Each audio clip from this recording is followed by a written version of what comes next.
Remember, remember the 5th of November, the gunpowder, treason, and plot. I know of no reason why the gunpowder treason should ever be forgot. Greetings, fanboys and fangirls, I'm Erod and I'm the Blockbuster Buster. Due to my relentless and shameless references to the Avengers movie this past year, a lot of you have fallen under the false impression that it is my favorite comic book movie, when the fact of the matter is that my favorite comic book film is far, far away from your usual superhero fare.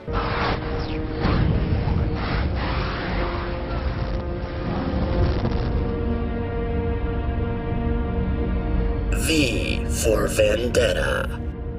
I'm sure that at this point a lot of you are basking in the irony that my favorite comic book film just so happens to be one that is not 100% faithful to its source material, even though I spend 9 months out of the year preaching about film adaptations not honoring their root concepts. While I agree that the V for Vendetta movie is not a perfect, accurate adaptation, and that in many ways the comic book is superior, I still don't think that anyone can deny that this is a quality film that treated the comic book genre as a whole with the utmost care and quality. Which at the time, this was an absolute rarity in the movie theater. I promise that I will compare and contrast the film and the comic as I go along. I will try to be fair as I understand and respect why so many people are so heavily opposed to this film. Just know that in the end, I still think this is the greatest comic book film to be made to date, so please respect that. For now, let's look at The plot. In a totalitarian fascist alternate future London, a mysterious masked terrorist has risen to put an end to the stranglehold the government has over the people. We know him only as V, a former prisoner who survived the incident at Larkhill. Some say the experiments that V was subjected to at Larkhill granted him amazing superhuman abilities, while others theorize that he is simply very smart, and that he honed his amazing skills during the 20 years he prepared to take down the government. No one knows V's real name or what he looks like. All we know is that he adopted the guise of fellow historical conspirator Guy Fawkes, who tried to blow up Parliament in 1605. But unlike Fawkes, V plans to finish carrying out his vendetta. Favorite character. Holy shit, does this movie have an amazing cast. Stephen Ray as Inspector Finch, Stephen Fry as Gordon Diedrich, Roger Allam as Louis Prothero. It's astonishing that they managed to get such great reputable actors to play these roles. And let's not forget about the great John Hurt as Adam Sutler. And yes, I know, his name is Adam Susan in the comic.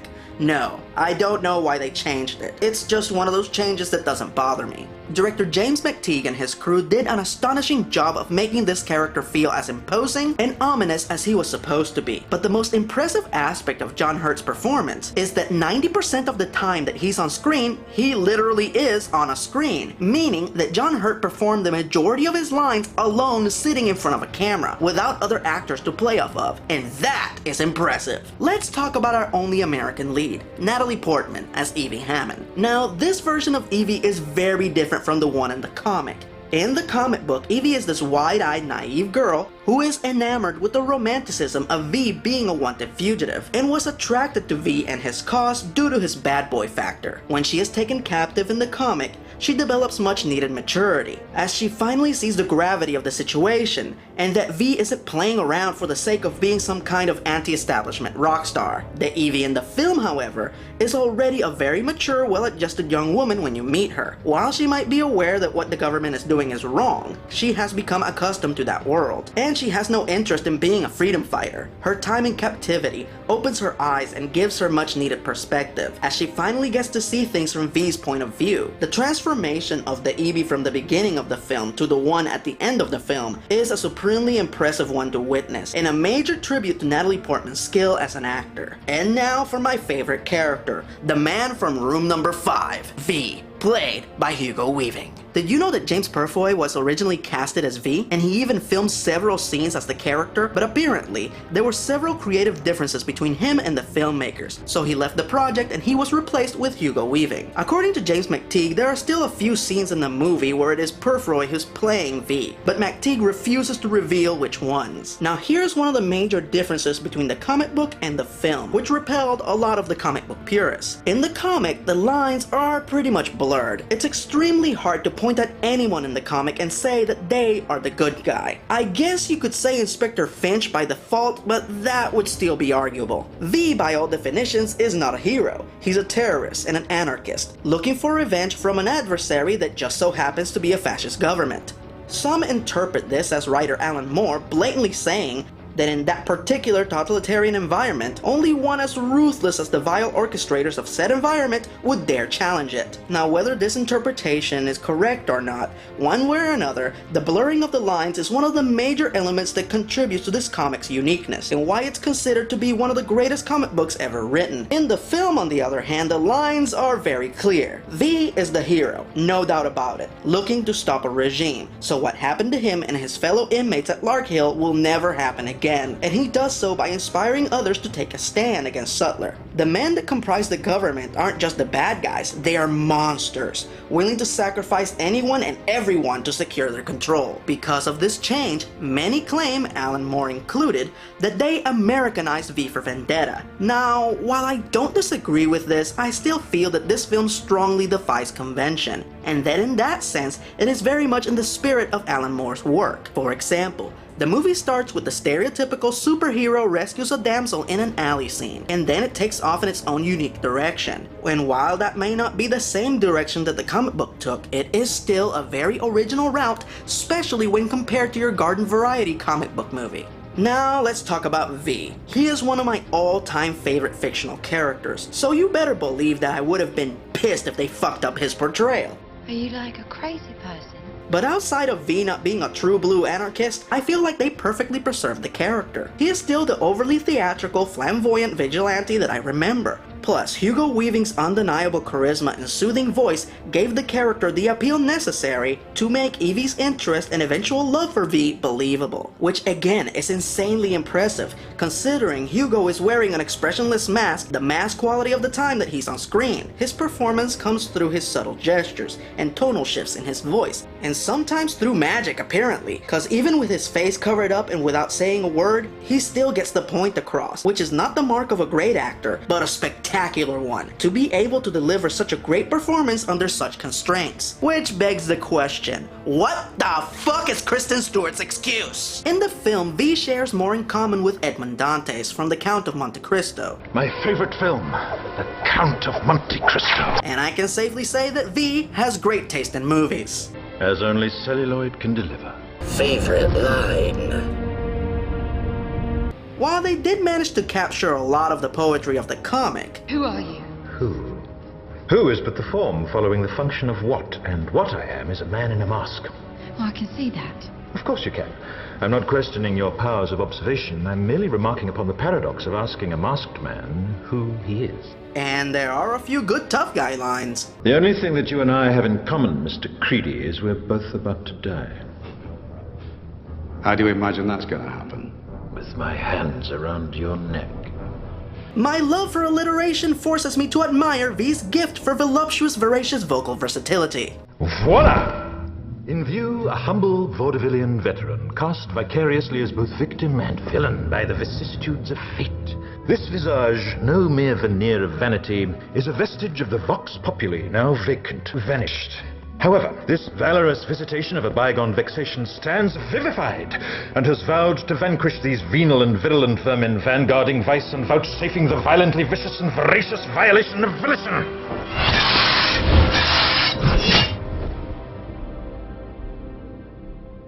The only verdict is vengeance, a vendetta, held as a votive not in vain, for the value and veracity of such shall one day vindicate the vigilant and the virtuous. Verily, this vichyssoise of verbiage veers most verbose, so let me simply add that it's my very good honor to meet you, and you may call me V. Favorite scene. While in the comics V's strength and speed is merely alluded to, the film does a great job of filling in the gaps, showing us exactly how he operates, and more importantly, his fighting style, which is very precise and calculated, like V. He mostly deals out knockout blows or killing strokes, and you don't want to be in the way of those throwing daggers. He only has 3 fighting scenes in the movie, but they are a sight to behold.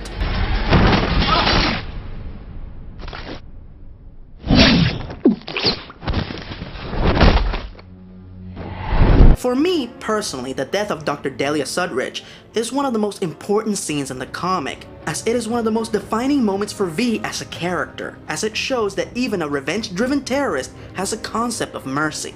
And it is also the moment that made me like his character, so I was very, very pleased that they kept this moment intact for the most part. Is it meaningless to apologize? Never. I'm so sorry.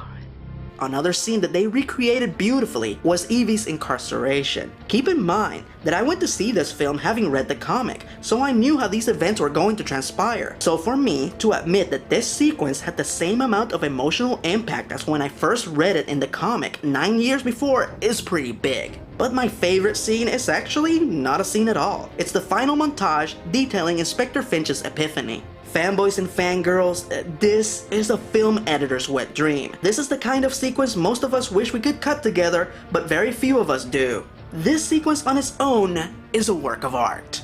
Final verdict.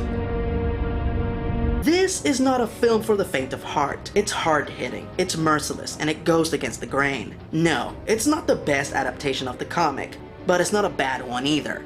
And part of me is glad that it's not, because the comic is a masterwork and it should retain its uniqueness. I highly recommend that all of you read V for Vendetta at least once. Trust me, it's required fanboy reading, like Watchmen and The Dark Knight Returns. If you like your comic book movies to be simple and easy to digest, I respect that, and I encourage you to skip this one. But if you want something different, something that will stimulate you mentally and emotionally, then I encourage you to take a look at the alternate tale of the man from room number 5. 10 points on the badassitude meter. Don your mask and join the revolution. V is for victory, vengeance, and vendetta.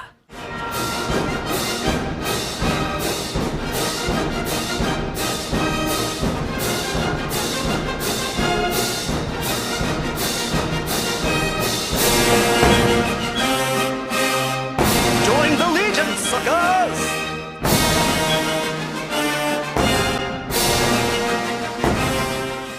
Bonjour, mademoiselle. What is that you're making? We call it eggy in the basket. My mum used to make them. This is weird. What? The first morning I was with him, he made me eggs just like this. Really? I swear. That is a strange coincidence. Although, there's an obvious explanation. There is. Yes, Evie. I am V. At last you know the truth. You're stunned, I know. It's hard to believe, isn't it, that beneath this wrinkled, well-fed exterior there lies a dangerous killing machine with a fetish for Fawkesian masks. Vive la révolution. That is not funny, Gordon. Yeah, I know. I'm useless without a studio audience.